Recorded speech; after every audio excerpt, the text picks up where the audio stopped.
"Enough of your lies," the black female cop screamed, slamming her fist against the oak desk. Papers flew into the air as she yanked the cold steel handcuffs from her belt. In a single, furious motion, she hurled them straight at the chief's face. The metallic crack echoed across the packed room, silencing every officer. Chairs scraped, shouts erupted. No one could believe what they'd just witnessed. Why would she risk her career, her badge, everything? What secret truth had pushed her to such a shocking act in front of the entire unit? If you want to know what happens next, stay with me until the end of the video. Don't forget to hit the subscribe button on Justice Voice and turn on the notification bell. That way, every thrilling and surprising story will always reach you. It was the kind of morning when the clouds pressed low against the city, hanging over Cleveland like a heavy blanket. The air was damp, the sky gray, and the streets outside the police headquarters felt strangely quiet, as if the whole world was holding its breath. Inside the tall brick building, however, there was nothing quiet about what was happening. The main conference room was crowded, more crowded than usual. Every officer, from fresh recruits still carrying the nervous pride of their academy days to seasoned detectives with lines carved deep into their faces, had been ordered to attend. The room smelled faintly of coffee and rain-soaked coats, the murmur of conversations bouncing off the pale walls. But as soon as the heavy oak doors shut, the chatter fell away, and everyone turned toward the front. At the podium stood Captain Richard O'Connor, a man of broad shoulders and graying hair. He carried himself like someone used to being listened to. His uniform was crisp, his badge gleaming under the fluorescent lights, and when he spoke, his voice filled the room with ease. "Ladies and gentlemen," he began, his tone rich with pride, "today we celebrate another year of service to this city, another year of keeping Cleveland safe." He spoke as if he were reciting a hymn, each word polished, each sentence crafted to inspire. He talked about dedication, sacrifice, honor, and most of all, integrity. "We are the shield of this community," he declared, his fist lightly striking the podium. "And I could not be prouder of the work this department has done. Together we have struck a blow against crime. Together we have shown what it means to wear this badge with dignity." Some of the younger officers nodded, their eyes shining. A few even clapped softly before realizing the moment was not meant for applause. But not everyone in the room shared their admiration. Near the middle row, sitting rigid in her chair, was Officer Danielle Carter. Her hands rested stiffly on her lap, her fingers brushing against the cold steel of the handcuffs clipped to her belt. Her eyes never left the man at the podium. She had heard this speech before, almost word for word, countless times. It was a performance, polished over years of practice, and yet today, something inside her would not let it pass unnoticed. Her jaw was tight, her shoulders tense. Every phrase about honesty and integrity made her chest ache with a pressure she could no longer contain. She could feel the blood rushing in her ears, her pulse quickening. To anyone else, Danielle looked calm, perhaps a little distant. She was known for that, the quiet one, the one who worked hard and spoke little. But if anyone had looked closely at her that morning, they would have seen the fire behind her eyes. She had been carrying this burden for months, quietly collecting, quietly waiting. Each late night spent poring over dusty files, each whispered conversation with Detective Susan Miller, each secret photocopy slipped into her jacket, all of it had brought her to this very moment. And now, as Captain O'Connor raised his voice in triumph, Danielle knew that silence was no longer an option. The room was heavy with expectation, though no one yet realized it. Officers shifted in their seats, jotting notes, folding their arms. Michael Torres, a rookie just a few months into the job, leaned forward eagerly, hanging on the captain's words. For him, O'Connor was the very picture of what a leader should be: strong, principled, unwavering. Michael could not have imagined the storm that was about to shatter that image forever. Danielle's hand curled into a fist. She thought of her daughter at home, still asleep when she had left that morning. She thought of her late husband, whose life had been taken years ago in a riot no one ever bothered to investigate properly. She thought of the countless victims who had never seen justice, their cases buried in the shadows of corruption. Her breath came sharp and fast. Captain O'Connor paused for effect, scanning the room, meeting the eyes of his officers. "We stand today as proof," he said slowly, "that this department will never bow to crime, never bend to corruption, and never betray the trust of our citizens." It was the final straw. The scrape of a chair rang out suddenly, sharp as a gunshot in the quiet room. Heads turned. Danielle Carter was on her feet, her face pale but her eyes blazing. For the first time in years, her colleagues saw her not as the quiet officer in the corner, but as something else entirely, a storm breaking open. The handcuffs clinked as she unclipped them from her belt. She didn't hesitate. With a sudden, startling motion, she hurled them forward. The cold metal struck the podium with a loud, ringing crack, bouncing off the polished wood before clattering onto the floor. Gasps filled the room. Captain O'Connor jerked back, stunned, his carefully rehearsed speech collapsing into silence. The entire room froze, breathless, as if time itself had stopped. Danielle's voice rose, firm and unshaking. Enough. The silence after Danielle's single word, enough, stretched like a taut wire, ready to snap. Every officer in the room had frozen, their eyes darting between her and Captain O'Connor. The morning's routine gathering had suddenly turned into something no one had ever dared to imagine, a standoff inside the very heart of the department. Captain Richard O'Connor's face tightened, the lines at the corners of his mouth deepening. He was a man used to control, a man who had spent decades issuing commands that were obeyed without hesitation. He steadied himself against the podium and spoke, his tone even but edged with steel. "Officer Carter," he said slowly, "sit down, now." Danielle didn't move. Her hands trembled slightly at her sides, but her gaze never wavered. "I will not." A ripple of disbelief swept through the room. Officers exchanged uncertain glances, some leaning forward as if to catch every word, others shifting uncomfortably in their seats. No one disobeyed the captain. Not here, not in front of the entire department. But Danielle had broken that unspoken law, and the crack she had opened seemed to spread wider with each passing second. O'Connor's jaw clenched. "You are out of line," he barked, raising his voice enough to echo off the walls. Danielle drew a sharp breath. "And you are out of truth." Gasps rang out. A sergeant in the back muttered something under his breath. Michael Torres, the young rookie, felt his heart slam against his ribs. He had idolized O'Connor, had even told his parents back home that he was lucky to serve under such a man. Now, watching Danielle stand defiant, Michael's certainty began to tremble. O'Connor slammed a palm against the podium. "That's enough. You'll hand over your badge and weapon if you don't." Danielle cut him off. Her voice rose above his, strong, clear, and filled with years of bottled fury. "Don't you dare speak of honor. Don't you dare preach integrity while your hands are stained with lies." The room exploded with whispers. A lieutenant half rose from his chair before sinking back down, unsure of what was happening. For a moment, it seemed like Danielle might be escorted out, silenced before she could go further. But instead, she reached into her blazer pocket and pulled out a bundle of files, bound with a rubber band worn thin from use. The room held its breath. She dropped the stack onto the long conference table. Papers spilled loose, fanning out in a disorderly wave of names, numbers, and signatures. "These," she said, her voice trembling only slightly, "are the things you don't want anyone to see." O'Connor's eyes narrowed. His hand gripped the edge of the podium so tightly his knuckles whitened. "Stolen property," he said coldly. "Fabrications." Danielle stepped forward, the heels of her boots clicking against the floor. "Number evidence. Buried cases, altered files, payments that went nowhere on paper but everywhere in reality." She pointed to the documents now being picked up by curious hands. "Every line, every mark, every falsified record, all leading back to you." The room shifted.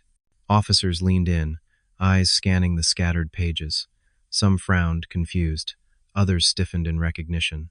Susan Miller, the veteran detective who had quietly helped Danielle for months, finally rose to her feet. Her voice was calm but steady as she said, "I've seen the same. Officer Carter didn't make this up. These documents were hidden. They don't match official archives." A murmur of shock swept across the room. Danielle felt the weight of the moment press against her chest, but she held her ground. Her pulse thundered, yet her voice carried with clarity. "How many cases were buried, Captain? How many families left without answers so you could protect your friends in the shadows?" "Lies," O'Connor spat, his face darkening. "Conspiracy theories from an officer who can't handle the realities of this job." "Realities?" Danielle shot back. "Like turning raids into theater while deals are made blocks away?" like watching young men die in alleys because their killers knew the department wouldn't touch them. Her voice cracked but grew louder. Don't you dare call that policing. The tension in the air was suffocating. Some officers sat rigid, refusing to meet anyone's eyes. Others stared openly at O'Connor, the man they had once trusted, their faces pale with doubt. Michael Torres gripped the armrests of his chair so tightly his knuckles turned white. His training told him to stay quiet, to let the chain of command resolve this. But his gut churned with a new, bitter truth. Something here was terribly wrong. Danielle reached again into her jacket and pulled out a small recorder. Its black casing gleamed under the fluorescent lights. She placed it gently on the table, pressing a button with her thumb. A faint hiss filled the silence, followed by a voice. Let them handle their business, the voice said smoothly, unmistakably. I'll make sure the paperwork doesn't get in the way. The blood drained from several faces in the room. It was Richard O'Connor's voice. Clear, distinct, inarguable. No, O'Connor roared, slamming a fist against the podium. Taken out of context, you don't understand the bigger picture. But the damage was done. His booming denial rang hollow against the undeniable evidence of his own voice. Michael Torres rose slowly from his seat, every movement deliberate. His voice cracked slightly, but he forced the words out. Sir, is that you? O'Connor turned on him, fury blazing in his eyes. Sit down, Officer Torres, now. But Michael didn't sit. He looked around the room, at his fellow officers, at Danielle, at Susan. His voice shook, but it carried. I joined this department because I believed we were supposed to protect the city. I believed in you, Captain. If what I just heard is true, then we've all been betrayed. The words struck the room like a match to dry grass. Murmurs turned into angry voices. Some officers shouted for answers. Others demanded to see more files. The conference room, once silent and orderly, became a storm of disbelief and outrage. O'Connor shouted above the noise, his voice cracking with fury. This is insubordination, treason against your commanding officer. You'll regret this, Carter. Every last one of you. I'm honest. Danielle's breath came fast, but her eyes burned with fire. She stood tall despite the fear clawing at her chest. I'd rather be called a traitor to corruption than a servant of it, she said firmly. Susan stepped forward, placing a steady hand on Danielle's shoulder. Her calm presence was like an anchor in the chaos. The truth is out, Captain, she said quietly, but her words carried. You can't bury it again. The room quieted just enough for those words to hang in the air. For a moment, the only sound was the hum of the fluorescent lights and the faint tapping of rain against the windows. The storm outside had found its echo within these walls. Danielle looked around at the faces of her colleagues, some stunned, some furious, some broken by the realization that the man they had trusted had built his power on lies. She felt her own fear tighten in her chest, but she knew one thing with absolute certainty. There was no turning back now. She lifted her chin, her voice steady. This is not about me. This is about the oath we all took. To serve, to protect, to uphold the law, even when it costs us. Her words landed heavy in the air, heavier than any badge or weapon. And in that moment, Danielle Carter was no longer just another officer in the room. She was the spark that lit the fire, the voice that had broken the silence, the one who dared to say what everyone else had feared to speak. The storm had broken, and nothing would ever be the same again. The hallway outside the conference room felt colder than it should have, like the building's bones had remembered a long winter and were reluctant to thaw. The chief's office sat at the far end, past a row of framed photographs of ribbon cuttings, retirements, and smiling squads. Danielle walked between Susan and the chief, each step measured. Behind them, Captain O'Connor's footfalls came steady, unhurried, as if time itself still bowed to his pace. Inside, the chief motioned them to sit. His office was orderly without being austere. A pair of worn leather chairs, a map of Cleveland pinned with tiny flags, a shelf of binders labeled by year. On the credenza sat a ceramic mug painted by a child's hand, the letters to Dad uneven and bright. The rain at the window whispered like someone telling a secret. The chief closed the door, turned the lock with a soft click, and took his seat behind the desk. He folded his hands, the gesture of a man who has spent a lifetime listening before deciding. All right, he said evenly. This is not a tribunal. We are not making headlines in this room. We are going to separate heat from light. Captain, you'll speak after Officer Carter. Detective Miller, you may clarify facts as needed. I will ask questions. You will answer. And we will keep our voices level. O'Connor gave a short, humorless smile. I always keep my voice level, Chief. Oh. The chief's gaze did not waver. Good. He turned to Danielle. Officer Carter, give me the skeleton of your case. Not the flesh, not the blood, the bones. What is the pattern? Danielle sat forward, the recorder resting in her palm like a small, obedient animal. She could feel the tremor she'd suppressed during the meeting trying to rise again, but she steadied her breathing. Sir, she said, the pattern is clearance without accountability and access without oversight. We announce raids. We hit empty rooms. Meanwhile, goods move to places we don't check, through permits that arrive late or are backdated. Case files that should remain live get nudged into cold storage. Each time there are footprints, small ones, but consistent. The chief nodded once. Example. June of last year, Danielle said. Public sweep of 3 gambling rooms in the flats. They were cleared out. That same night, a shipment went through a city storage yard on East 55th.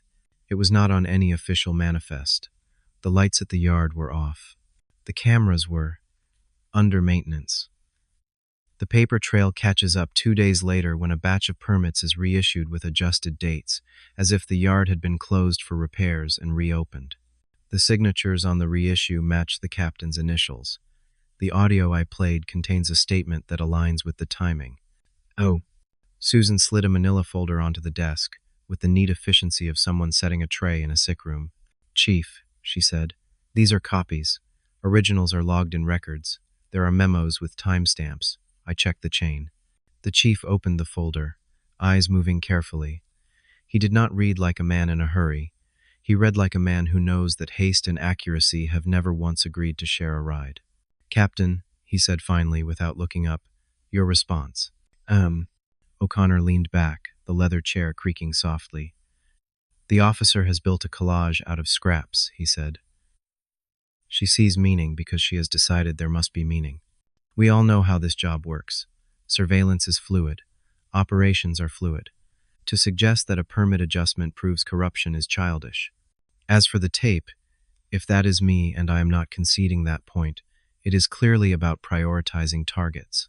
We cannot knock over every pawn when the king is on the move. You just called small lives pawns, Susan murmured, not quite under her breath. O'Connor's eyes flicked to her, cool and dismissive. Detective, spare me the sermon. The chief set the folder down. We will skip names and metaphors, he said. We will stick to facts. Captain, did you authorize permit reprints at that yard? I sign a lot of pieces of paper, O'Connor said. But that does not make me complicit in whatever story the officer wants to tell. Did you set priorities in a way that redirected resources away from active leads to higher impact goals? O'Connor snapped, then caught himself, and added in a composed voice, Yes, Chief, that is the job. Danielle kept her voice even. Then why were the officers in the field not informed of the redirection? Why were we sent to empty rooms to make a show of force while the actual movement happened elsewhere? Why were the cameras dark? Because, O'Connor said, there are levels to this work you do not see from your desk. Danielle met his gaze. I see enough from the morgue. The chief lifted a hand, and silence settled obediently. He regarded the recorder. Officer Carter, beyond this clip, what do you hold? I have longer segments, she said. Conversations about scheduling, references to timing, no explicit mention of the yard, but the language tracks the calendar. I have copies in secure locations. O'Connor's mouth tightened.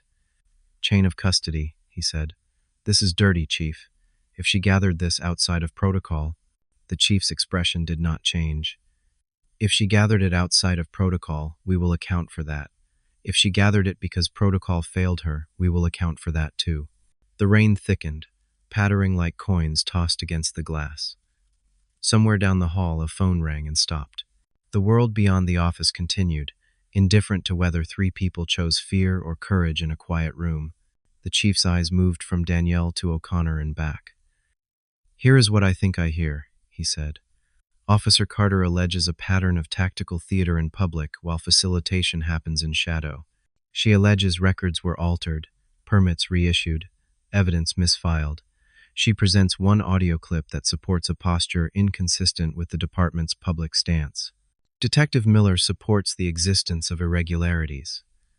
The captain argues strategy and context. He paused. The question, as always, is motive. Why would a man with a good career risk it? Because he thought he was untouchable, Susan said. Because someone paid him, Danielle said. Because sometimes you make choices you cannot explain to people who have never sat in the big chair, O'Connor said, his voice suddenly tired. It was the first thing he'd said that sounded human. The chief shifted in his chair, as if adjusting to a weight that had changed distribution. Captain, he said softly, I have stood where you stand. I have made calculations. I have told myself I was saving the city from a worse thing by tolerating a lesser thing. Then I went home and did not sleep. His voice held no accusation, only the dull truth of experience. Were you saving the city? Or were you saving yourself? Home. O'Connor stared at the map on the wall, eyes fixed on a place beyond the paper. When he spoke, his tone was flat. You want me to say I took money? He said. You want me to say I traded favors. But I will tell you something simpler. The city does not care if we are pure. It cares if the streets are quiet. I kept them quiet. At what price? Danielle asked. He looked at her then, and for an instant his face softened, not with pity, but with a weary recognition. You are brave, he said, and you are too late. Danielle felt the words like a draft under a door. Too late for what? Too late to understand that the machine was built before you were born, he said. I inherited it. I kept it oiled. I told myself I would dismantle it someday, when I had enough power. But power only buys you more oil. The chief rubbed his temple. We are drifting into philosophy, he said. Let us come back. Captain, I am placing you on administrative leave pending an internal review. Badge. Weapon. O'Connor did not move. With respect, Chief, you do not want to do that. You will fracture a department already split by rumor. You will put blood in the water and call it transparency. Badge, the chief repeated, the word quiet and immovable. For several long seconds they remained suspended on the edge of a choice. Then O'Connor unclipped the badge and set it on the desk. He drew his service pistol, checked the chamber by habit, and laid it beside the shield. The metal looked smaller without a body to carry it. I will not be the villain in your story, he said. That depends on which story is true, the chief said. A knock sounded, 2 quick taps. The door opened a crack, and Michael Torres peered in, hat in hand, uncertainty written on his face. Chief, he said, you told us to return to duty. I did, but there's something you should know. The squad room is restless. People are taking sides. Some of the older guys are saying this is a hit job. Others are asking why the captain didn't deny the tape straight. I didn't know if I should tell you. You did right, the chief said. Come in. Michael stepped inside, the door easing shut behind him. He looked smaller in the bigger room, younger in the company of men and women who had worn the years like armor. Danielle caught his eye and gave the faintest nod. It steadied him. Officer Torres, the chief said, you were in the room. In one sentence, tell me what you think is happening. And, Michael swallowed. His throat worked like a man who has lifted something heavy and is not sure where to set it down. Sir, he said, I think the truth is making a mess, and I think we have to let it. If we clean it up too fast, we'll just smear it around. The chief's mouth twitched, almost a smile. Good sentence.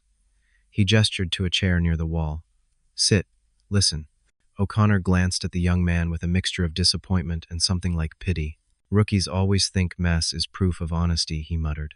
Sometimes it is proof of grief, Susan said. We're grieving the department we thought we worked for. The chief held up a hand. Next steps, he said. Detective Miller, you will compile a list of files that show these irregularities. Do not move originals. Make copies with timestamps. Officer Carter, you will write a detailed memorandum of what you have gathered, how you gathered it, and who was present at each step. Officer Torres, you will write what you heard and what you observed this morning. Nothing more, nothing less. Yes, sir, Michael said quietly. O'Connor sat very still, his eyes gone distant. And what do I do? He asked. You go home. the chief said, and you do not call anyone in this building about this matter. Your access will be paused. A muscle jumped in O'Connor's cheek. He looked like a man trying to remember a different ending to a story he has told himself for years. What about the city? He asked. What do you tell the city when the press starts sniffing? The city will be told that we are reviewing concerns raised by officers, the chief said. That we will be thorough, that we will be honest. The city can smell fear, it can also smell bluff. We will give it neither. O'Connor stood. The chair sighed, relieved of his weight. He picked up his hat from the side table, adjusted the brim with precise fingers, and turned toward the door. At the threshold he paused and spoke without looking back. You think courage is saying no in a room full of yes-men, he said. Sometimes courage is saying yes to something you despise because you believe it is the only way to keep worse things from happening. If I am wrong, I will carry it. But do not act like the world is not Wooded Island. He left, closing the door softly behind him. For a moment, none of them spoke. The rain thinned to a fine mist, the sound at the window gentler now, as if the storm had decided to catch its breath. The chief exhaled. I do not know yet what is true, he said, but I know what feels like truth. He looked at Danielle. You lit a match. We will see what burns and what was only smoke. Danielle nodded, a mixture of relief and exhaustion sweeping through her. Her hands had stopped shaking. Inside her ribcage, the tight fist of dread loosened a little. Sir, she said softly, there's one more thing. Go on. Someone has been leaking our moves, she said. Not just top-down strategy. Floor, level details, times, routes. We keep arriving to find doors open and chairs warm. If that leak is plugged only at the top, it won't hold. We need to look sideways. Susan added, there are names that appear around the edges of the paperwork, not just the captains, clerks, vendors, a real estate broker who seems to own nothing and everything at once. If we tug on those threads, we'll see where they lead. The chief nodded slowly. You will make me a list, he said. We will separate the people who made mistakes from the people who made a living off them. Michael shifted in his chair.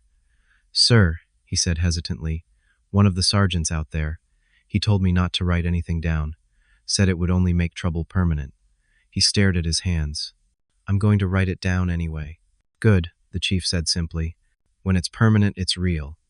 And when it's real, it can be put right. He rose, signaling the meeting was over.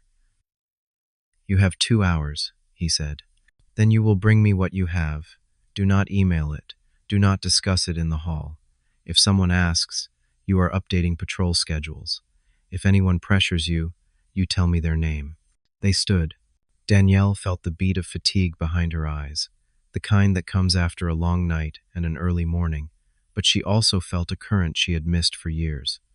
The sense that action could mean something again. Susan squeezed her forearm, a small, steadying touch. Michael opened the door for them, nodding as they passed, as if to say, I am here. I am not hiding.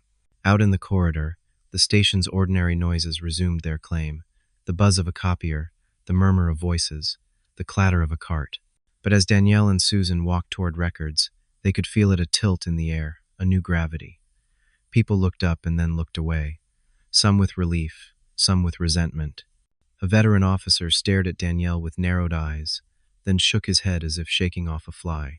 Another, a woman with a braid down her back, gave Danielle a glance that said, silently, thank you. In Records, the lights hummed, and the smell of paper was comforting as bread. Susan moved like a surgeon, precise and calm. We pull only what we can justify with a straight face, she said. Nothing wild. Enough to open doors we can't be accused of prying open with a crowbar. Danielle nodded. We start with the yard, then the reprints, then the diner cousins. Then the real estate ghost, Susan said. I'll take permits, you take case closures. They worked quickly, copying, stamping, logging. Each page felt like a stitch closing a wound that had been bleeding too long. At one point Danielle paused, the edge of a photograph pricking her finger. A drop of blood beaded, bright and precise. She dabbed it away with a tissue and kept going. Half an hour later, Michael slipped in, hat tucked under his arm, a paper in his hand. My statement, he said, cheeks flushed as if from a long run. Plain words, no flourishes. Danielle took it. The handwriting was careful, each letter upright. He had written exactly what he had heard, exactly what he had seen, and exactly how he had felt when he realized that what he had believed might not stand. She felt a complicated tenderness, not maternal, not patronizing, just a warmth for a young man choosing the harder road at the first real fork. "Good work," she said. "Make a copy. One for you, one for the chief." He nodded and made the copies, aligning the paper with exaggerated care, as if the machine would judge him for crooked margins. When they had 3 neat stacks ready, each clipped and labeled, they carried them back down the hall. As they approached the chief's office, voices rose from the squad room, not angry now, but charged, the way a crowd sounds at a ball game when the count is full and the pitch is on the way. Danielle didn't look. She kept her eyes on the door ahead. Inside, the chief took the stacks and flipped through the top sheets. He did not smile. He did not frown. He simply nodded, the nod of a carpenter measuring twice. "This will do," he said. "We will expand carefully. We will assign an outside auditor for permits. We will notify the prosecutor's office that we are reviewing internal integrity issues." Quietly at first. "Sir," Danielle said, "if this widens, it will widen," he said. "And when it does, we will walk it, not run it. People fall when they run in the dark." He looked at each of them in turn. "I cannot promise you safety," he said. "I can promise you that if someone comes for you because of this work, they will have to come through me." Something in Danielle unclenched. Not all the way, not nearly, but enough. As they turned to go, the chief added, almost as an afterthought, "Officer Carter." She paused. "I do not know yet if we will give you a medal or a reprimand when this is done," he said. "But I know this. The room listened because you stood. That matters." Outside, the rain had thinned to a mist that softened the hard edges of the city. Danielle stepped to the window near the end of the hall and looked down at the street. People hurried with their heads ducked, collars up, doing what they always did, getting on with the business of living. She thought of her daughter at school, spelling tests and lunchtime jokes, and the way she would run to the door in the evening, asking if her mom had caught any bad guys today. Danielle had always said, "Sometimes the bad guys wear ties." Her daughter had giggled. Someday she would explain that sometimes they wear badges too. Susan came to stand beside her. "You all right?" she asked. "I'm tired," Danielle said. "Eat something," Susan said. "Fatigue makes cowards of decent people," she patted Danielle's shoulder. "And you are not a coward." Michael hovered a step behind, unsure if he belonged in the quiet by the window. Danielle turned to him. "You did good today," she said. He shook his head. "I just wrote what I saw. That is where justice always starts," she said, with someone writing down what they saw. They headed back to their desks, the station easing into a new rhythm that did not yet have a name. Somewhere, the captain would be driving home on streets he had kept quiet by methods he could no longer justify to anyone who mattered. Somewhere, phones would ring in rooms where deals were made, the voices on the line saying, softly, "There has been a shift." And in the core of the old brick building, a small stack of papers rested on a chief's desk, patient as seed in a furrow, waiting for light and time to do what they always do, when truth has finally been given a place to grow. The station felt different that afternoon, like a house still echoing after an argument. Conversations dropped when Danielle walked by, and some officers glanced at her with quiet sympathy, while others stared with open resentment. The chief had promised no protection beyond his word, and Danielle understood. From here on, every hallway might hold an ally, or someone waiting for her to fail. At her desk, the red light on her phone blinked. Messages piled up, a mother asking about an old case, a reporter fishing for a quote, the school nurse reminding her of paperwork. The last was from Zoe. "Don't forget choir at 6, Mom. I know you know, but in case the bad guys are loud today." Danielle smiled faintly. However messy the day, her daughter's voice could still cut through. Before she could leave, Susan appeared, a manila envelope tucked under her arm. Her voice was low. "We pulled at one thread. The permit for the yard raid was reprinted hours before it happened, submitted by a vendor linked to a shell company. Follow the trail, it leads to the captain's brother-in-law." She slid the envelope to Danielle. "Copies, keep them safe." Danielle exhaled. "Do you ever get tired?" "Every day," Susan said. "That's how I know I'm awake." By the time Danielle reached the school gym, The rain had thinned to mist. Inside, the air smelled of popcorn and polish, bleachers crowded with parents waving to kids in white shirts and black skirts. Zoe stood on the risers, hair in a ponytail she'd tied herself. When she spotted her mother, she raised her chin in a tiny salute. Danielle lifted a hand in return. The children began to sing, their voices shaky at first, then stronger. For a few minutes, Danielle let herself rest in the sound, shoulders easing. She stayed through Zoe's small wobble on the second verse, and the determined correction that followed. Pride warmed her chest. Her phone buzzed during a pause. Reluctantly, she stepped into the hallway. The number was unknown. Officer Carter, a smooth male voice said, "You don't know me. Let's keep it that way. Call this a courtesy. You're looking at the wrong yard." The cameras weren't down for maintenance, they were pulled. Check electrician service tickets. Names will stand out. The line went dead before she could respond. When she tried to call back, the number was disconnected. Danielle saved the log and texted Susan. "We listen." Back inside, the children sang about rivers. Zoe's eyes found her, and Danielle smiled, raising her hand again. After the concert, Zoe asked, "Did I wobble?" Danielle kissed her forehead. "Only for a moment. Then you were solid as a bell."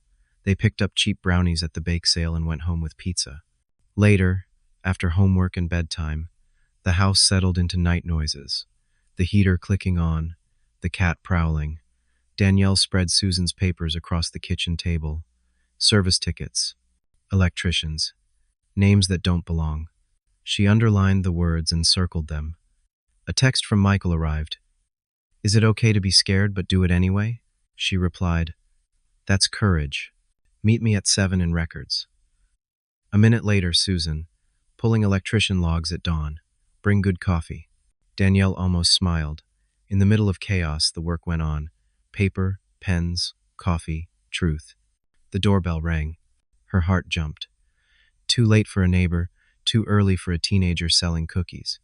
Through the peephole, she saw a man in a rain jacket holding a padded envelope. No uniform, no scanner. "Delivery," he said when she cracked the door with the chain still on. "Need a signature." "Leave it," Danielle said. He hesitated, then set it on the railing. "From a friend," he said, and walked away into the mist. No truck waited at the curb, no lights followed him. He simply vanished. Danielle picked up the envelope and opened it inside. A single USB drive slid into her hand. No note, no markings. She stared at it a long moment, then fetched an old laptop she kept off the department's network. Slow, but safe enough. When the drive opened, a folder appeared. Service logs, permits, complete maintenance records unredacted. Another folder labeled photos. She clicked. Grainy stills of the storage yard. Men in city vests near a fuse box. One with his hood up, his face turned just enough for the camera to catch the line of his jaw. Her stomach clenched. She knew that face. Not from the streets, but from the station, someone she had worked beside. The captain's warning whispered back to her, "You are brave, and you are too late." Maybe not. She copied the files, shut down the old machine, and sealed the drive in an envelope labeled Susan. Upstairs, Zoe slept sprawled across her pillow, one arm flung wide like a soldier at ease. Danielle smoothed her daughter's hair and stood quietly in the doorway, letting the sight anchor her. Back downstairs, she slipped the envelope into her work bag, ready for morning. Whatever storm waited, she told herself, she would not give it the part of her that still heard her child sing. At dawn, the city wore yesterday's rain like a thin coat. Danielle parked behind the station, where the brick held the night's damp and the dumpsters smelled faintly of bleach. Records was quiet except for the copier's slow yawn. Susan was already there, hair in a tidy knot, 2 paper cups steaming on the counter. "You brought the good stuff," Danielle said. "I brought survival," Susan replied, passing a cup. "Electrician logs are up. City maintenance uses a contractor called Lakefront Utilities for emergency callouts. Last Thursday, the yard's cameras went dark at 1821. A service ticket was opened at 1823 by a number that belongs to a clerk on our 3rd floor. The same clerk closed it at 1910. Only the closure signature isn't the clerk's." "Who signed it?" Danielle asked. Susan slid a photocopy across. The initials were careful, almost dainty. "MT." Danielle stared. Michael Torres didn't sign this. I know, Susan said, which means someone used initials they assumed would pass without attention. Rookie, common letters, lazy forgery. Michael appeared in the doorway with a plastic bag of bagels and the look of a man who hadn't slept enough to dream. Morning, he said cautiously. Danielle turned the page so he could see it. You didn't sign this, she said. Someone did it for you. Oh. His face went pale. I never touched a maintenance ticket. I didn't even know there were maintenance tickets. Good, Susan said, marking the copy with a red pencil. Ignorance is sometimes innocence with better PR. They worked in a fast, silent rhythm. Danielle downloaded call logs that matched the service window. Susan flagged anomalies. Michael ran to and from the bullpen, returning with printouts of dispatch times. By 7:30, they had a thin stack that sketched a story. Cameras pulled on purpose. A ticket opened as cover, closed with forged initials, and a gap exactly wide enough for a truck to roll through without being seen. Danielle set an envelope on the table. There's more, she said, and told them about the USB and the grainy photos. You plugged it into an off-network laptop, Susan said, approving. Good. Whoever sent this wanted it seen, not traced. Oh. Michael studied the still where the hooded man looked up. His jaw tightened. Sarge Rizzo, he said before he could stop himself. He does the walk like that, jaw tight, shoulders tucked. He moonlights as a fixer for facilities. Everyone jokes he's got a key to every door. Danielle did not let the recognition settle like a verdict. She wrote the name, then underlined it twice. We verify, she said. Angles, timestamps, badge swipes. Susan tapped the photo. If it's him, he's not the top. He's a hinge. The morning sped forward. The chief called them in for a brief, contained update. He listened, asked 3 questions, and nodded. No arrests, he said. Not yet. I want a clean line to the prosecutor.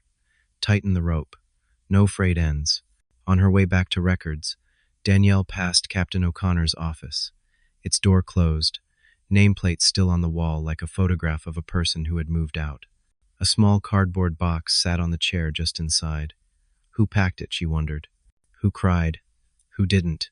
By late morning, word of an internal review leaked anyway, as news always does when a building vibrates. 2 local reporters waited on the sidewalk, pens poised, eyes bright with the polite hunger of people who never had to knock on the door inside. Danielle kept walking. Officer Carter, one called. Do you think the department has a corruption problem? She didn't slow. I think the department has a truth problem, she said, and left it there. Back at her desk, a folded note lay under her keyboard. No name, just a single line in neat handwriting. You're right about the yard. Be careful about the back door.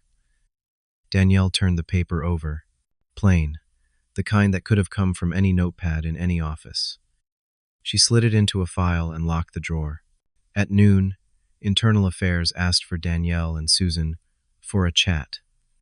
It was cordial in the way. A dental appointment is cordial.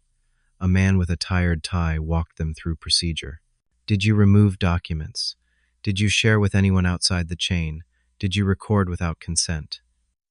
Susan answered first, calm and tactical. Danielle followed, precise as a ledger. Yes to copies, no to removal of originals. Yes to recording of a public official in a public building under one-party consent. No to distribution beyond the chief and council. The man nodded, made a note, thanked them for their time, and looked relieved when they stood to leave. In the hallway, Michael waited on a bench, twisting his hat. They asked me about the initials, he said. What did you say? Danielle asked. That I'd be flattered if my name weren't on something dirty, he said, trying to joke, failing. They told me not to talk to reporters. Good advice, Susan said. You're more useful quiet. As the afternoon thinned, the work shifted from discovery to protection. Copies were sealed in envelopes, stamped, initialed, one set to the chief, one to a city attorney, one to a locked cabinet in records. Danielle mailed one to herself, old habit bent into a shield. On her way down the stairs, she paused at the landing window and watched a delivery truck idle by the curb, hazard lights blinking. The driver thumbed his phone, the picture of patience. When he looked up, he saw her, smiled vaguely, and went back to the screen. She felt silly for noticing. She also wrote down the plate. Near 4, Susan touched Danielle's elbow. We have the badge swipes, she said. Rizzo swiped into facilities at 1750. 2, out at 1919. Which is cute, because the camera tickets were opened and closed inside that window, and he is not facilities. Who is? Danielle asked. Susan handed her a list. 4 names. 3 she barely knew. The 4th made her breathe out through her teeth. Clerk Whitaker. Clerk Whitaker, Susan echoed. Who sits 3 doors from O'Connor's old office and answers phones with the patience of a saint? And opens courtesy tickets for friendly contractors, Danielle said. They brought the packet to the chief.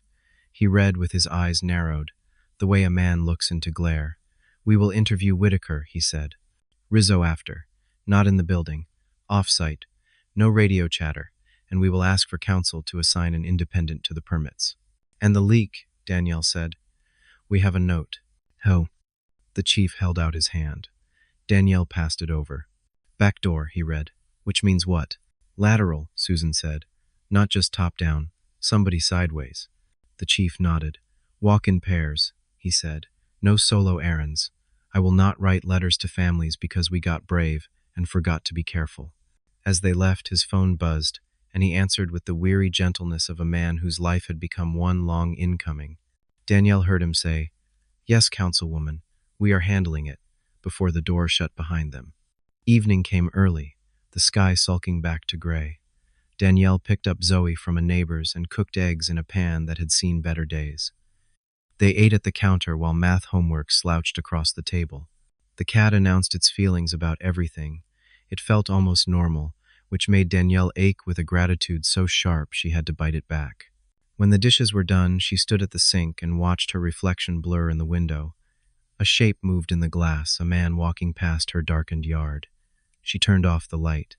By the time her eyes adjusted, the sidewalk was empty. Her phone buzzed.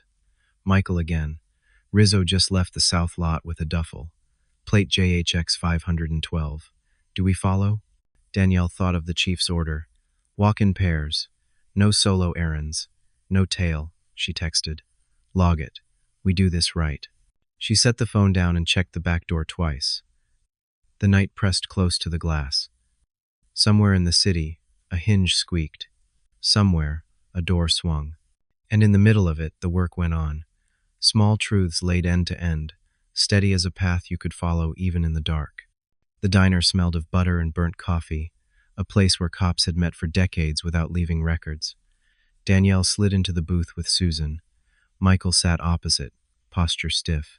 The chief leaned in, voice low. 2 names, Whitaker and Rizzo. We start with Whitaker. Paper hands leave paper prints. They used a borrowed precinct across town. Whitaker arrived on time, clutching a canvas tote like a lifeline. His tie was crooked, his smile too wide. Appreciate you coming, Susan said warmly. Always glad to help, Whitaker replied, sweating at the temples. Tell me about courtesy tickets, Susan asked. He blinked. Just clerical grease. Makes things run smoother. Danielle leaned forward. Who told you to open the yard ticket? No one, he said too quickly. Auto-populated. Who? Susan pressed. His voice dropped. A call. Maybe facilities. Maybe the captain's office. It wasn't bad, just smoothing. Danielle slid a copy of the forged ticket across the table. These initials. Whose? Whitaker swallowed. Officer Torres. Michael shook his head. Not mine. Whitaker wilted. It was Rizzo. He said the captain wanted the cameras not to bother anyone for an hour. He signed a statement, hand trembling. Habit made the letters neat. The chief read it once, then said only, Rizzo. They found Sergeant Rizzo behind a row of shuttered shops, loading a duffel into a trunk. He grinned as they approached. Afternoon, something I can help with? You closed a camera ticket with a rookie's initials, Susan said. Clerical error. You pulled the fuses, Danielle added. He smirked. I know a little about a lot. Keeps the city humming. Names, the chief said quietly. Who else touches the back door? Rizzo's eyes scanned the alley, measuring exits. Funny thing, he said. Trucks move easiest when the council's in session. Everyone's eyes are on speeches, not streets. Names, Susan repeated. He shrugged. You'll figure it out. I'm just a hinge. Danielle met his gaze. Then we'll remove the door." For a breath, his expression softened almost respect. Then he zipped the duffel shut. "Take me in, Chief. You'll need 2 cars." "Why?" "Because the first one will get a flat a mile out." His smile was almost friendly, a threat wrapped like advice. The chief nodded once. "You get a call from me, you answer it." "Always," Rizzo said. They walked back in pairs, silent. Danielle's phone buzzed. She glanced down and stopped. It was a photo of Zoe, her daughter, leaving school. Backpack bright, head turned to laugh at a friend. No caption. The street seemed to tilt beneath her. Susan saw her face, took the phone. The chief looked at the screen, his jaw tightening. "Back door," he said grimly. Then front. He placed a steady hand on Danielle's arm. "Lock the house. Tonight, no risks." Danielle nodded, her throat tight. She had known this fight would get personal, but seeing her daughter's image in someone else's hands drove home the cost in a way no forged ticket ever could. That night, Danielle triple-checked the locks. The house was still except for the low hum of the refrigerator and the soft creak of the cat prowling the stairs. Zoe was asleep upstairs, her breathing slow and even. Danielle stood in the doorway longer than usual, watching the rise and fall of her daughter's chest. The photo on her phone replayed in her mind like a warning. "We can see her too." Downstairs, Susan waited at the kitchen table, a mug of black coffee untouched. "I called in a favor," she said. "A patrol car will swing by every hour. They won't stop, just circle." Danielle sat across from her. "Whoever sent that picture wants me rattled." It worked. "Fear is leverage," Susan said softly. "Don't give it more than it deserves." Michael arrived a few minutes later, hat in hand, eyes darting toward the stairs as if expecting danger to descend any second. "I shouldn't be here," he admitted. "But I couldn't go home knowing." He trailed off. Danielle gave him a tired smile. "You're part of this now. Sit down." They spread documents across the table. The USB files showed utility logs signed by names that didn't belong to city staff. Cross-checking revealed a pattern. Every time the council held a high-profile session, maintenance orders appeared at storage yards or port facilities. Cameras failed, gates unlocked, and within those windows, shipments vanished. Susan tapped one form. "This signature same hand as the fake initials on Torres's ticket. Rizzo didn't just pull fuses. He's been the middleman for months." "Then who pays him?" Michael asked.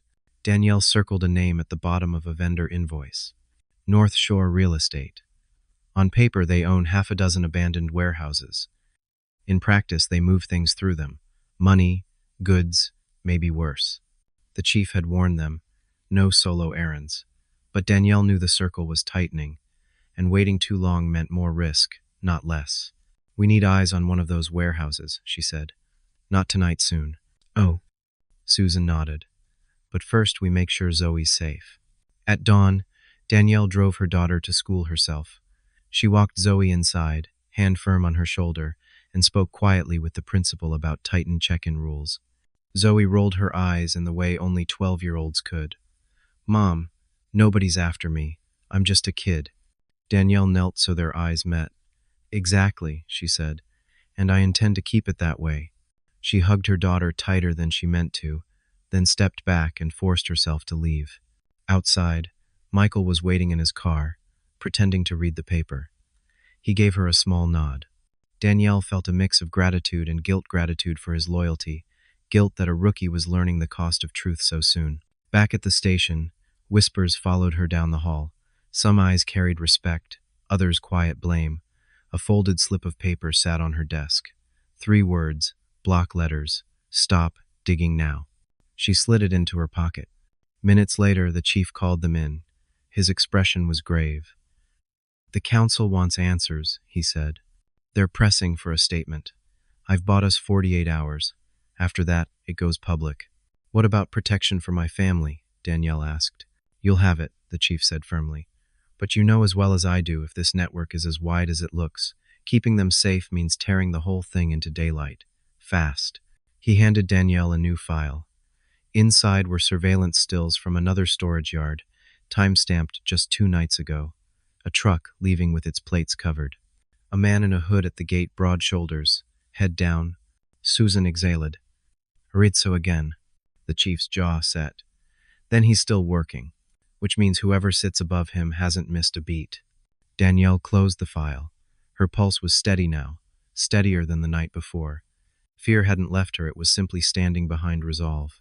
Then we move, she said, before they send another photo. The warehouse sat on the edge of the riverfront, its corrugated walls streaked with rust, windows dark except for one faint glow near the loading bay. Danielle parked 2 blocks away, engine off, watching through a veil of drizzle. Susan sat beside her, jotting times into a notebook. Michael waited in another car across the street, his nerves obvious even from a distance, tapping the steering wheel in a restless rhythm. Quiet for now, Susan murmured. But it won't stay that way. Danielle checked her watch. Council session had started 20 minutes ago. Right on cue, the city's attention was elsewhere. At 7:30, a van rolled up. Its headlights cut briefly across the bay before clicking off. 2 men climbed out, both in utility jackets. They moved with the confidence of people who didn't expect to be challenged. One swiped a card at the door. The lock clicked green. "Courtesy tickets," Susan said grimly. "Just like the logs." Danielle raised the small camera the chief had loaned them. A soft click, then another still shots of the men, the van, the plates. Minutes later, another vehicle arrived, larger. A covered truck, tarps lashed down. The men at the door waved it in. The bay yawned open, light spilling onto wet pavement, and the truck disappeared inside. From across the street, Michael's voice crackled softly through the radio. "That's not groceries. You want me closer?" Danielle pressed the button. "Negative. Stay put. Eyes only." But she saw the way he leaned forward, young blood eager to prove itself. She understood it, had felt it herself once, but this was not the night for mistakes.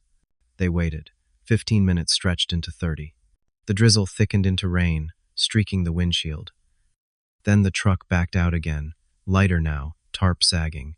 The bay door closed quickly, almost guilty. Susan checked her watch. 45 minutes in and out, long enough to unload, short enough to mean practice. Danielle's gut tightened. Whoever ran this wasn't sloppy. This was routine, polished by repetition. "Follow?" Michael asked. Danielle hesitated. The chief's warning rang in her ears. No solo tales, no cowboy moves. But letting the truck vanish gnawed at her. Susan answered for her. "No follow. We don't have cover. We log the time, the plates, the faces. We bring it back clean." Michael didn't respond right away. Through the rain-streaked glass, Danielle saw him grip the wheel hard, fighting the urge. At last his voice came, clipped. "Copy." The warehouse went dark again, as if nothing had happened. Only the puddles on the pavement remembered. Back at the station, they gathered in the chief's office. Photos spread across his desk. The van, the truck, the men at the bay. He studied them like pieces of a puzzle that refused to fit. "Plates are false," he said finally. "Registered to a landscaping company that hasn't cut grass since '92. "Then the warehouse is the hinge," Danielle said. "Not just storage, transfer point." The chief nodded slowly. "We'll need eyes inside. But not yet. We push too soon, they scatter." He looked at Susan. "Get these faces to our quiet contacts downtown. Someone will know them." "And Zoe?" Danielle asked before she could stop herself. The chief's eyes softened. "Patrol car stays on your street. I've got a friend in schools. He'll make sure she's walked in and out under watch. You focus here." Danielle exhaled, grateful but not eased. Threats didn't vanish with promises. They only waited. That night at home, she tucked Zoe in again, listening to her chatter about science class and gym, normal words in a not normal world. Danielle kissed her forehead, then sat awake by the window long after the lights went out, the city's hum a reminder. The game was still moving, pieces sliding on a board most people didn't even know existed. Somewhere down by the river, another truck was loading, and somewhere above it all, the person holding the strings had yet to show their face. Danielle whispered to herself, a vow more than a thought. "I will find you, before you find us again." By the next morning, the photographs from the riverfront were already working their way through quiet channels. Susan had handed copies to 2 trusted contacts, downtown people, who owed her favors from years back. Their replies came fast and unsettling. "The man in the utility jacket," Susan told Danielle in the records room, "moonlights as a security guard at City Hall. Hired through a private firm, technically not on payroll, but his shift overlaps with every council session this year. Danielle frowned. So while council's in session, he's pulling doors at the warehouse. Exactly, Susan said. Somebody's covering both ends, distraction downtown, business by the river. Michael leaned against the filing cabinet, a pencil tapping nervously against his notebook. Then this isn't just mob money. Somebody in city government's got skin in the game. Danielle felt a chill. It wasn't surprising, but hearing it said aloud made it heavier. Which means the captain wasn't the top, she murmured. He was just a shield. The chief called them in at noon. His office smelled of rain-soaked wool. His coat still dripped by the door. He gestured them close and lowered his voice. I had lunch with a councilman, he said. Friendly sort. He hinted that certain colleagues are nervous. Asked if I could settle things quietly before the press gets curious. Translation, Susan said. Someone in council knows we're circling. The chief nodded. And they're trying to spook us into dropping it. He tapped the photos spread across his desk. But we don't drop things that bite. We hold on until they stop kicking. He looked at Danielle. You still have that USB? She hesitated. A copy, hidden. Good, the chief said. Keep it hidden. That's our insurance policy. Michael asked the question hanging in the air. So who's above Rizzo? Who signs off on trucks coming and going? The chief leaned back. North Shore Real Estate. A shell, yes. But every shell has a hand inside. We need to know whose. That night, Danielle sat at the kitchen table, Zoe upstairs finishing homework. The old laptop hummed as she reopened the USB folder. She clicked deeper, past the logs and photos she'd already studied, and found something new. A scanned letterhead, North Shore Real Estate, Office of Development. At the bottom, faint but visible, was a signature. She zoomed in. The loops of the letters were unmistakable. She'd seen them on proclamations framed in City Hall, on news releases praising police efforts, on posters about revitalizing Cleveland's riverfront. Councilwoman Hartwell. Danielle's chest tightened. Hartwell wasn't just another politician, she was a rising star, the one giving speeches about transparency, about cleaning up the city's image. People loved her for it, and here was her name tied to the warehouses. Susan arrived an hour later. Danielle showed her the screen. Susan's lips pressed thin. That explains the pressure on the chief. If Hartwell falls, half the council topples with her. What do we do with it? Danielle asked. Not rush, Susan said.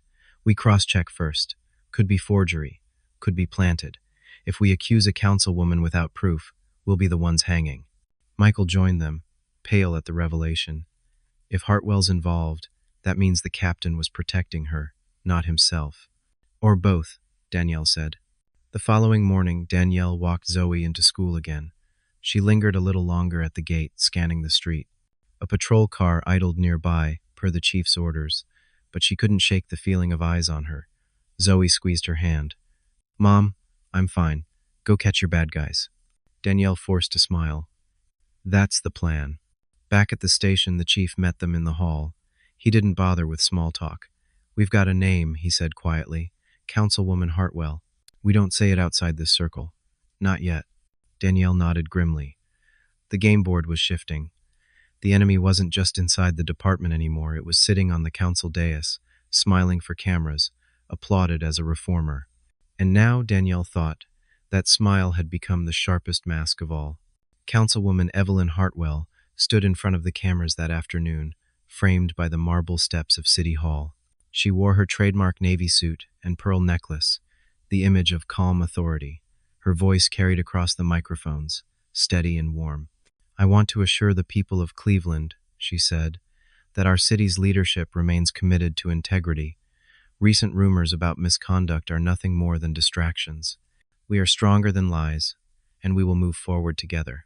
Danielle watched the broadcast from a break-room television, coffee cooling in her hand. The words were polished, every phrase shaped for applause. To the public, Hartwell looked like the champion of truth. But Danielle knew better. She had the signature, the logs, the photographs. And now Hartwell was fighting back the only way she knew how, turning the city against its own truth. Tellers. Susan stepped in, shaking her head. She's good. Knows how to make herself the victim before anyone accuses her. Michael leaned against the counter, uneasy. If she's already playing the press, Won't it crush us when this breaks? People love her. Danielle set down the cup. That's why we can't just accuse. We need undeniable proof, something they can't spin away. That night, the three of them met in Susan's garage, the kind of place that smelled of old tools and motor oil. Danielle set up the laptop, reopening the USB files. She showed Susan and Michael the scanned letterhead again, the signature clear as day. Could be forged, Susan reminded. Hartwell's people will scream it's fake. Michael pointed at the metadata. But look, the file was created on a city server. The timestamp matches the week of that warehouse shipment. Whoever planted it would have had to hack city records. Danielle nodded. So either it's real, or someone inside City Hall is setting her up. And either way, Susan said, it means the rot goes higher than O'Connor. They agreed on one next step. Track the money. Follow North Shore Real Estate to its bank accounts. If funds led back to Hartwell or her allies, the evidence would be undeniable. The chief arranged a discreet meeting with a financial crimes analyst, an old colleague he trusted. They met in a coffee shop near the courthouse. Nothing more than 4 people at a corner table with too many files between them. The analyst flipped through the statements, his brow furrowing. North Shore pays retainers to 3 law firms. 2 are clean. The third funnels into a consulting firm registered in Hartwell's husband's name. Danielle felt her stomach turn. It wasn't just Hartwell's name, it was her household. Direct, personal. That's money laundering, the analyst said simply. Classic pass-through. Hard to prove intent. But the trail's here. The chief gathered the papers, his face set. We'll lock these down. No leaks. Not until the prosecutor sees them. But word moved faster than paper. By the next morning, Danielle arrived at the station to find whispers louder than before. A flyer had been left on windshields in the parking lot, bold letters screaming, "Carter betrays the badge. Don't let one officer destroy Cleveland's future." At the bottom was a grainy photo of Danielle in uniform, cropped from an old newsletter. Her expression caught mid-blink. She crumpled the flyer in her fist. "Hartwell's behind this," she muttered. "Or her people," Susan said, picking one up. "Either way, they're painting you as the problem before the truth lands." Michael's jaw tightened. "Then we have to move faster. Get the proof to the prosecutor before Hartwell buries us." Danielle looked at him, young, determined, maybe reckless, but he was right. Time was running out. That evening, she sat at Zoe's bedside, tucking her in. The girl blinked sleepily. "Mom, why do people say mean things about good people?" Danielle brushed hair from her daughter's face. "Because the truth scares them," she said gently. "Will it stop them?" Danielle kissed her forehead. "It will, but sometimes it has to fight first." As Zoe drifted to sleep, Danielle whispered to herself, steady as a promise, "The fight's not over. Not yet." The prosecutor's office sat in a gray building across from the courthouse, its lobby smelling of paper and disinfectant. Danielle, Susan, and Michael followed the chief through security and up to the 3rd floor. The meeting had been scheduled under another name, a precaution to keep attention away. Assistant District Attorney Paul Levin met them in a cramped office stacked with boxes. His tie was loose, his glasses smudged, but his handshake was firm. "Chief says you've got something that'll keep me awake tonight," he said. Danielle laid the folders on his desk, photos from the warehouse, forged tickets, the USB copies, and the financial records linking North Shore to Hartwell's household. Levin read in silence, his pen tapping against the paper. At last, he leaned back. "This isn't smoke," he said. "This is fire. But if I move too soon, I'll get burned before the case takes." Susan spoke first. "We're not asking for headlines. We're asking for protection for our witness, for Officer Carter's family. People know we're digging. They've already made it personal." Levin looked at Danielle. "Your daughter," he said quietly. "We'll arrange coverage, discreet." Danielle felt the knot in her chest loosen slightly. "Thank you," she said. "But," Levin continued, "I need more before I put Hartwell's name on a warrant. Money trails and signatures help, but juries want the story spelled out. I need someone inside her circle willing to talk." The room fell silent. An insider, that was the missing piece. Michael broke it. "What about Whitaker?" He already admitted Rizzo leaned on him. Levin shook his head. "A clerk won't shake a councilwoman. I need a staffer, a fixer, someone close enough to touch her calendar." The chief exhaled slowly. "That means we push closer to City Hall. Dangerous ground." Back at the station, Danielle found another note on her desk. This one wasn't typed or folded, it was scrawled in thick marker on a scrap of cardboard. Last chance. Drop it. No signature, no subtlety. She slipped it into an evidence bag. Fear pricked her skin, but underneath it, anger burned hotter. Whoever was behind this thought, threats would make her retreat. They didn't understand fear, only sharpened her resolve. Susan leaned over her shoulder. "They're getting sloppy," she said. "Sloppy means scared." Danielle nodded. "Scared means we're close." That evening, Danielle drove Zoe home from choir practice. A black SUV sat 2 cars back the whole way. Headlights too steady, turns too exact. At her street, it slowed, then rolled on past. Zoe didn't notice, chattering about a new song. Danielle forced a smile and kept her voice light, but inside, the decision was made Zoe needed to stay somewhere safer until this ended. At home, she called her sister in Columbus. "I need you to take her for a few days," Danielle said. "Don't ask questions, just yes or no." "Yes," her sister replied without hesitation. Relief and guilt tangled in Danielle's chest. She tucked Zoe in that night with a promise. "You're going on a little trip," she whispered. "I'll come get you soon." Zoe hugged her tight, trusting without question. The next morning, Susan delivered news that jolted them forward. One of Hartwell's aides' temporary hire was picked up last year for petty fraud. Charges vanished. "I think he'll talk if he believes the tide's turning." The chief nodded. "Get him. Quiet. If he confirms Hartwell's orders, Levin will have his witness." Danielle felt the shift in the air. The circle was tightening, and the fight was no longer hidden in file rooms or whispered in hallways. It was moving into the open, where power and fear would clash head-on. As they prepared to leave, Michael asked the question hanging over all of them. "What if Hartwell strikes first?" Danielle checked the cardboard note in her bag, then looked at him steadily. "Then we'll be ready. This time we don't blink." The aide's name was Brian Keller, a wiry man in his 30s with restless eyes and a habit of chewing his fingernails. Danielle and Susan met him in a half-empty diner near the interstate, the kind of place where the jukebox hadn't worked in years and the waitress knew not to linger. Michael waited in the car outside, eyes on the lot. Brian stirred his coffee, hands trembling.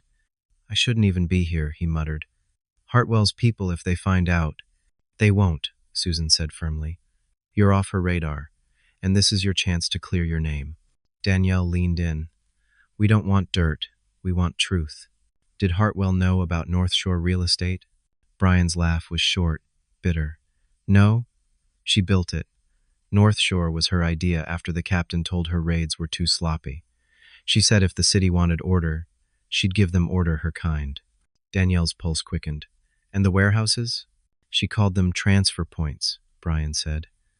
"She'd schedule council sessions when big shipments came through, so eyes were on City Hall.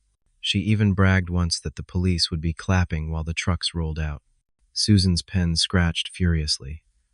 "Can you testify to that?" Brian hesitated, glancing toward the window. "I've got emails. Drafts I was told to delete. I kept copies on a thumb drive. Insurance. But if I hand it over, I'm done. Hartwell doesn't forgive." Danielle's voice softened. "If you don't hand it over, you'll still be done just without a chance to walk away clean. The prosecutor will protect you." "How?" Brian's eyes darted between them. At last, he slid a battered flash drive across the table. "This is everything. If I vanish, it means she knows." Danielle pocketed it, meeting his gaze. "You won't vanish. Not on our watch."